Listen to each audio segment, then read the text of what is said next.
मुझे लग रहा है बहुत गंभीर समस्या है। इसे मुझे लगता है कि सुप्रीम सुप्रीम कोर्ट को इसमें फौरन इंटरवीन करना चाहिए। मैं रिजर्व बैंक ऑफ इंडिया की एक रिपोर्ट को यहां कोट करना चाहूंगा सभी पैनलिस्ट के सामने और दर्शकों के सामने, 2022 में आई थी। इसका नाम है स्टेट फाइनेंस रिस्क एनालिसिस। इस रिपोर्ट में एक टर्म का इस्तेमाल किया गया, फ्रीबीज। रिपोर्ट का दावा है कि जिस प्रकार सरकारें प्रदेश में फ्रीबीज दे रही हैं उसका प्रभाव राज्यों के खजाने पर बुरी तरह पड़ रहा है। सरकारें उन कार्यों को नहीं कर पा रही हैं जिनका फायदा लॉन्ग टर्म में जनता को ही होता। ताजा उदाहरण हिमाचल प्रदेश का है, जहां प्रदेश सरकार का खजाना इस तरह खाली हुआ कि मुख्यमंत्री ने घोषणा की कि वो और उनके मंत्री और अन्य अधिकारी 2 महीने तक वेतन नहीं लेंगे। आरबीआई की रिपोर्ट में फ्रीबीज को इस स्थिति के लिए जिम्मेदार ठहराया गया है। रिपोर्ट में यह भी दावा है कि 2026-27 तक राज्यों की आय में और कमी होगी और खर्चे बढ़ते चले जाएंगे। स्थिति और खराब हो जाएगी। खासकर पंजाब, केरल, बंगाल और दिल्ली जैसे राज्यों में स्थिति बिगड़ सकती है। तो ये एक पूरी रिपोर्ट का मैंने आपको लबो-लुबाव बताया जल्दी से। इस पर संजीव जी आप क्या कहेंगे, आपका क्या टेक है, पार्टी का क्या टेक है? क्योंकि चौंगावकर सर कह रहे हैं कि भाई आपने ये फ्री वाला आदत लगवाया है लोगों को। विवेक जी, मैं सबसे पहले भारत सरकार से बात शुरू करता हूं जी। भारत सरकार के यशस्वी प्रधानमंत्री हमेशा कहते हैं कि जी फ्री भी नहीं होना चाहिए, फ्री में नहीं होना चाहिए। मैं जानना चाहता हूं, जब इन्होंने सत्ता 2014 में संभाली, जब देश का 55 लाख करोड़ रुपए का घाटा था, कर्ज था देश पे, आज वो बढ़ के लगभग 200 लाख करोड़ हो गया है। एक बच्चा जो जन्म लेता है उसके सर पे 1 लाख से ज्यादा का कर्ज हर इंडिविजुअल पे होता है। तो ये घाटा कैसे हो गया? दिल्ली सरकार दूसरी तरफ से इतनी सारी वेलफेयर स्कीम चलाने के बावजूद प्रॉफिट का बजट दे रहे हैं। कल क्या होगा, कल की जो समीर जी चिंता कर रहे हैं उसकी आप चिंता बिल्कुल ना कीजिए। दिल्ली सरकार पिछले 11 साल से प्रॉफिट का बजट दे रही है, सारी वेलफेयर स्कीम चला रही है। और ये वेलफेयर स्कीम्स क्यों चलानी पड़ रही हैं? क्योंकि इतनी महंगाई के दौर में एक छोटा सा रिलीफ, अगर दिल्ली में बिजली के अंदर सब्सिडी देना, एक मेंबर पार्लियामेंट, एक विधायक, एक ऑफिसर, उसको इतनी सारी सुविधाएं भारत सरकार देती है, सारी प्रदेशों की सरकार देती है। एक आम आदमी को अगर 200 यूनिट बिजली फ्री दे दें तो वो फ्री भी हो गया। आम आदमी को बिजली पानी फ्री मिल जाए तो फ्री भी हो गया। सरकारी स्कूल और सरकारी हॉस्पिटल्स में सारी दवाइयां और अच्छी पढ़ाई हो जाए तो उसको फ्री भी बता रहे हैं। महिलाओं को, अगर गरीब महिलाओं को फ्री यात्रा, बसों में कौन चलता है? हमेशा लोअर मिडिल क्लास या मिडिल क्लास के लोग ही चलते हैं, गरीब लोग चलते हैं। उनको अगर ये रिलीफ दे दिया जाए तो उसको फ्री भी बता रहे हैं। ये उनका हक है। टैक्स पेयर का पैसा ईमानदारी से दिल्ली सरकार ने अपने सिटीजन्स के लिए खर्च किया है और प्रॉफिट का बजट दिया है। तो दिल्ली में जिस तरीके की सरकार चल रही है, दिल्ली की जनता को पसंद आ रही है। और इसमें कहीं से कहीं तक भी कोई भी, अगर ईमानदारी की बात करें, कोई वो प्रॉफिट का बजट है। मध्य प्रदेश में 7 लाख करोड़ का घाटा है, महाराष्ट्र में 6 लाख करोड़ का घाटा है, हरियाणा में 7 आपका भी कई रिपोर्ट्स में दावा किया जा रहा है, आप लोग भी 3-4 हजार करोड़ के शॉर्टेज में बैठे हुए हैं इस बार के फाइनेंशियल ईयर में। लोन मांगा है सर, 10,000 करोड़ रुपए का लोन मांगा है। समीर जी, मैं याद दिला दूं, 2015 में जब हमारी सरकार आई तब से लगातार ये एप्रीहेंशन है, लेकिन हम उससे अनिरुद्ध जी का जवाब चाहूंगा, उसके बाद में ऑपरेशन जो होना चाहिए था वो अनिरुद्ध जी का जवाब चाहूंगा, उसके बाद हरनाम सिंह जी के पास जा रहा हूं। अनिरुद्ध जी, प्रॉब्लम है तो उसका हल भी अरविंद केजरीवाल जी के पास है। अनिरुद्ध जी। विवेक जी, मेरी एक विनम्र निवेदन है आम आदमी पार्टी के प्रवक्ता से कि मेरे उस पर टर्म में कॉन्टिन्यूस डिस्टर्ब ना करें उसमें, क्योंकि डिस्टर्ब करने से मैं ट्रेवल में हूं तो आवाज साफ नहीं आती है जी। पहली चीज ये है कि फ्रीबीज और एम्पावरमेंट में बड़ा डिफरेंस होता है कि फ्रीबीज हम किसको दे रहे हैं, एम्पावर्ड किसको। जो व्यक्ति एलिजिबल हो उसको हमें एम्पावर्ड करना चाहिए और कमिटमेंट होनी चाहिए डिलीवरी की, कि हमें जो हमने वादे किए हैं हम उसको पूरा कैसे करेंगे। अब दिल्ली का उदाहरण लीजिए, इन्होंने वादा किया था कि हम लोगों को 200 यूनिट बिजली फ्री देंगे। पता चल रहा कि 10,000 करोड़ के घाटे में गया, जिसका 201 यूनिट हो गया उसको फ्री का तो लाभ नहीं मिलेगा। फिर उसमें मल्टीपल राइडर लगा दिया कि कॉमर्शियल नहीं होगा, इतने पंखे नहीं चलेंगे। उसके बाद बिजली कंपनियों को सरप्लस बजट, आप कहां से पैसा उठा के दे रहे हैं। अब भारतीय जनता पार्टी क्या करती, जैसे हमने कहा कि हम लोगों को एक सोलर घर देंगे सूर्य योजना के थ्रू। उसमें क्या होगा कि 25 साल 30 साल तक लोग बिजली बनाएंगे भी, और बिजली बनाने के बाद में अगर उनके पास सरप्लस बिजली होगी तो डिस्कॉम बिजली खरीद लेगी। तो लोगों को फायदा भी हुआ और उनका लॉन्ग टर्म में एक प्रॉफिट भी हुआ कि वो एंटरप्रेन्योर के रूप में उभरे। मैंने कि हर घर पावर प्लांट बन गया। ये कहे कि हमने हर घर को पानी मुफ्त में देंगे। अनिरुद्ध जी, मैं पहले लाइन में पहले मैं हूं, संजीव भाई लाइन में पहले मैं हूं, पहले मैं सवाल लूंगा। पहला क्यों मेरा है? अनिरुद्ध भाई, 80 करोड़ लोगों को फ्री में राशन देना एम्पावर करना है या फ्रीबीज है? हाँ बिल्कुल, मैं वही बता रहा हूं।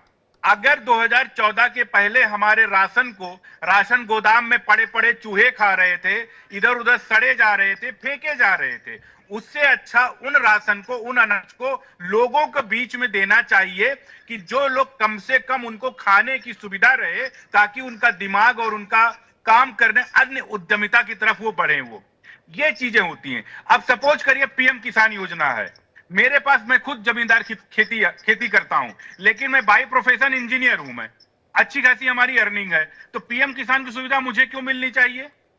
उस किसान को मिलना चाहिए जो सीमांत किसान है। नहीं, तो 80 करोड़ लोगों को राशन देने का तर्क क्या है? पूछ लो, अगर आप 80 करोड़, मैं वही बता रहा हूं कि पड़े पड़े राशन सड़ रहा था और सारी चीजें थी। अगर उनको राशन दिया गया कोरोना काल में और उनको आज दिया जा रहा, तो उसमें कोई बुराई नहीं। क्यों? क्योंकि वो राशन उन लोगों को देने से मुझे नहीं मिल रहा राशन कि मैं उसका लाभ ले रहा हूं। नहीं, 80 करोड़ लगभग 1/3 आबादी के आसपास है ना सर? तो ऐसा तो नहीं है कि 80 करोड़ लोग 80 करोड़ लोग एम्पावर नहीं है। या तो आप इस बात को स्वीकार कर रहे हैं कि 80 करोड़ लोग एम्पावर नहीं है, तुमको फ्री में चावल देना पड़ रहा है? नहीं, वो डिबेट अलग दिशा में जा रही है। मैं ये कह रहा हूँ 80 करोड़ की तुमने तर्क दे दिया कि अनाज अगर सड़ रहा था, फेंका जा रहा था, उन लोगों का आइडेंटिफाई किया गया, उनको एक सुविधा के लिए दिया गया ताकि वो लोग और काम कर सके। नंबर 1। अरे रुक जाइए, मुझे बोलने दीजिए। आप बार बार सवाल डिस्टर्ब कर देते हैं बीच में आके। अरे सुन लीजिए ना, आपका जल निगम क्यों घाटे में है?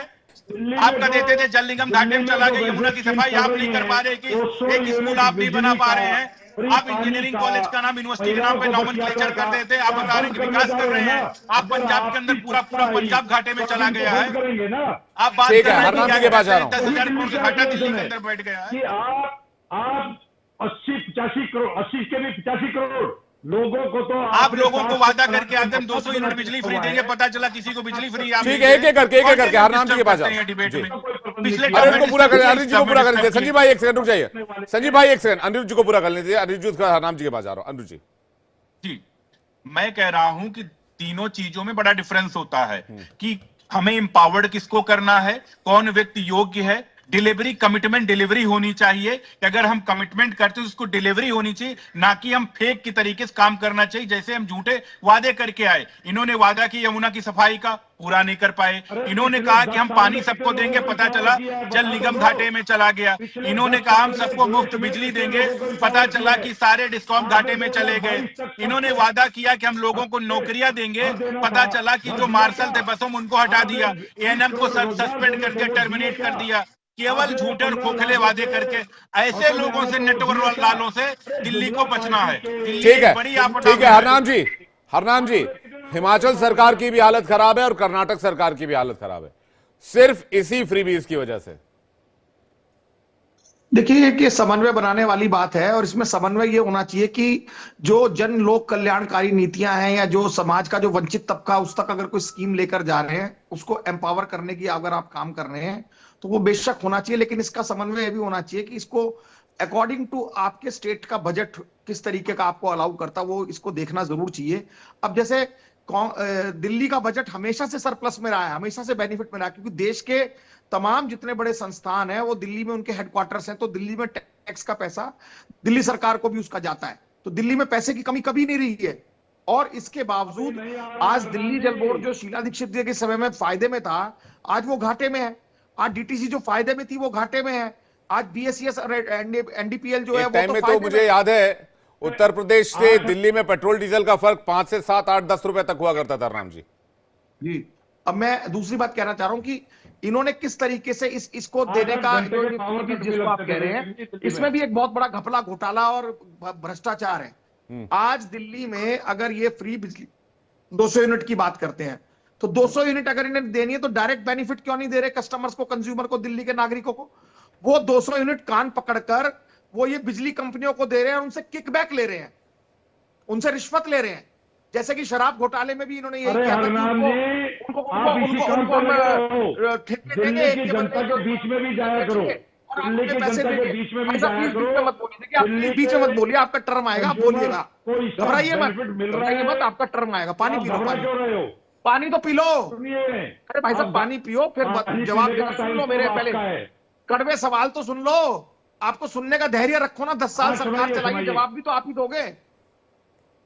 इन्होंने इस तरीके से भागेंगे नहीं, कहां भाग रहे हैं? जनता के बीच में, अरे हम तो आंखों में आके डाल के आपसे सवाल कर रहे हैं, जनता के बीच में हम तो आपके सामने लड़ रहे हैं, गायब है और आपको हराएंगे और दिल्ली में कांग्रेस की सरकार बनाएंगे। क्या बात कर रहे हो आप? हरियाणा में जीत के आते, आप लड़ रहे होते तो महाराष्ट्र में जीत के आते।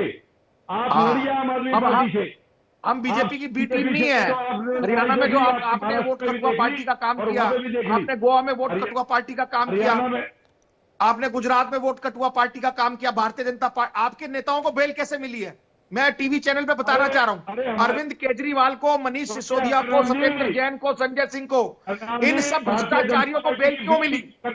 हरियाणा चुनाव से ठीक पहले, आप तो वकील हैं, इनको बेल नहीं मिल रही थी क्योंकि इतने संगीन आरोप हैं। हरियाणा चुनाव से पहले जानबूझ के भारतीय जनता पार्टी ने इनको बेल दी कि आप जाओ और हरियाणा में लड़ो ताकि कांग्रेस की सरकार ना बने। आपको मालूम नहीं है इसका कानून? देश के सर्वोच्च न्यायालय को उंगली उठा रहे हैं। हाँ, अरे भैया हम उठा रहे हैं। अरे भाई उठाइए, बहुत अच्छी बात, बिल्कुल उठाएंगे।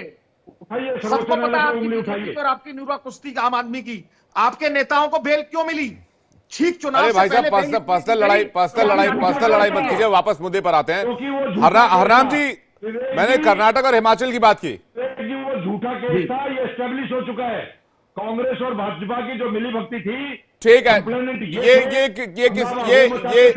ये संजीव भाई, ये किसी और टॉपिक की बात है। बात फ्रीबीज पर हो रही है, फ्रीबीज पे रहना चाहिए। हरनाम जी अपनी बात पूरी कीजिए, फिर मैं समीर चौहान जी के पास जा रहा हूं। हरनाम जी, देखिए, हम तो दिल्ली में ये चाहते हैं कि दिल्ली में जो सरप्लस बजट था वो दिल्ली के इंफ्रास्ट्रक्चर पर लगना चाहिए था। दिल्ली में मेट्रो और 5वें फेज तक जानी चाहिए थी, दिल्ली में बसेस और आनी चाहिए थी, दिल्ली में फ्लाईओवर जो 100 से ज्यादा हमने बनाए थे वो ज्यादा बनने चाहिए थे, दिल्ली में यमुना सफाई होनी चाहिए थी, दिल्ली में कूड़े के पहाड़ हटने चाहिए थे, दिल्ली में जो रोडों की गड्ढों की स्थिति है वो ठीक होनी चाहिए थी, दिल्ली में अस्पताल और बढ़ने चाहिए थे, दिल्ली में कॉलेज और बढ़ने चाहिए थे, दिल्ली में यूनिवर्सिटी और बढ़नी चाहिए थी।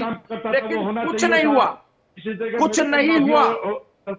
दिल्ली की आम आदमी पार्टी की सरकार ने दिल्ली की जनता को दिया बाबा जी का टुल्लू। यही चाह रहे हैं आपको दिल्ली की जनता ने